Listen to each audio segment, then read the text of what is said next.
साहब, अब मेरा काम हो जाएगा ना?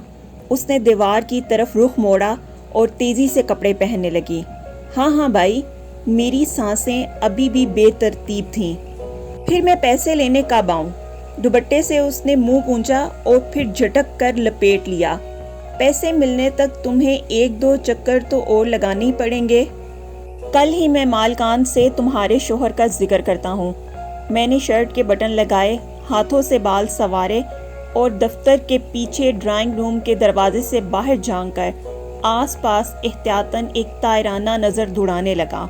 वैसे तो नया चौकीदार वक्तन फवक्तन चाय पानी के नाम पर मेरी तरफ से मिलने वाली छोटी मोटी रकम के बदले मेरा खैर हुआ था, मगर फिर भी मैं किसी मुश्किल में गिरफ्तार नहीं होना चाहता था। फिर मैं कल ही आ जाऊं, वो मेरे पुख्ता जवाब की मुंतज़िर थी। कल नहीं, मैं रोज़ इस तरह यहाँ आने का रिस्क नहीं ले सकता था, इसलिए बस आह भर कर रह गया। हाय, गरीबों को भी कैसे कैसे लाल मिल जाते हैं। मैंने नज़रों से उसके जिस्म के पेचो खम को तोलते हुए सोचा। अरे सुनो, तुमने शलवार उल्टी पहनी है। वो चौंक कर अपनी टांगों की तरफ झुकी और हुजल सी हो गई। इसे उतार कर सीधी कर लो। मैं चलता हूँ, 5 मिनट बाद तुम भी पिछले दरवाजे से निकल जाना। और हाँ, एहतियात से, कोई देख ना ले तुम्हें। जिमल खान 4 साल से हमारी फैक्ट्री में रात का चौकीदार था। 3 हफ्ते पहले फैक्ट्री में दाखिल होने वाले डाकुओं के साथ मुज़ाहमत में टांग पर गोली खाकर घर में लाचार पड़ा हुआ था।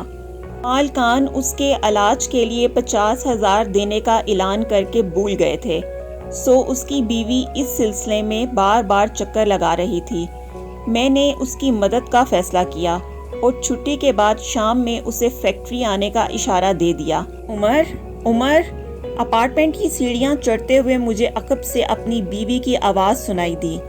उसके और मेरे घर लौटने का वक्त तकरीबन एक ही था और कभी कभार तो हम इसी तरह इकट्ठे घर में दाखिल होते थे। वो एक छोटे से बैंक में क्लर्क थी। एक खुशखबरी है, कदरे फरबी माइल वजूद को संभाले वो तेजी से ऊपर आ रही थी। खुशी से उसकी बांछें खिल रही थीं। मैनेजर साहब मेरे काम से बहुत खुश हैं और आज ही उन्होंने मेरी प्रमोशन की बात की है।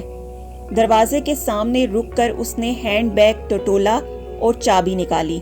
उन्होंने कहा है कि थोड़ा वक्त लगेगा मगर काम हो जाएगा। अरे वाह, मुबारक हो। मैंने खुश दिली से उसे मुबारकबाद दी। तुम्हें पता है, मुझ समेत 5 उम्मीदवार और भी हैं, और वो आसफा है ना, वो भी मेरे हक में नहीं है, मगर डायरेक्टर साहब मेरे काम से बहुत खुश हैं। क्यों ना हो, इतनी मेहनत जो करती हूँ।